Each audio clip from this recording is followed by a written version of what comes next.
ஹே டே 10 of 365 நாலு. நாளைக்கு வந்து January 11 நம்மளுடைய ஃபர்ஸ்ட் பிசிக்கல் மாரத்தானும் ஓட போகிறேன். நான் இதுக்கு முன்னாடி ஓடினது வந்து விர்ச்சுவல் மாரத்தான், எங்கே வேணாலும் ரன் பண்ணலான்ற கான்செப்ட். மாரத்தானுடைய ஃபர்ஸ்ட் எக்ஸ்பீரியன்ஸ் நாளைக்கு தான் எனக்கு கிடைக்க போகுது.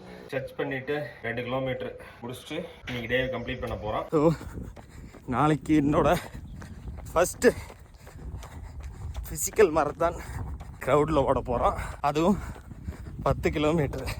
ஸ்ட்ரெச்சஸ் தான் அதிகமாக போயிட்டு கொஞ்சம் ஸ்ட்ரெச் பண்ணிட்டு நாளைக்கு சிறப்பாக ஃபர்ஸ்ட்டு 10K ஓடிடுவோம்.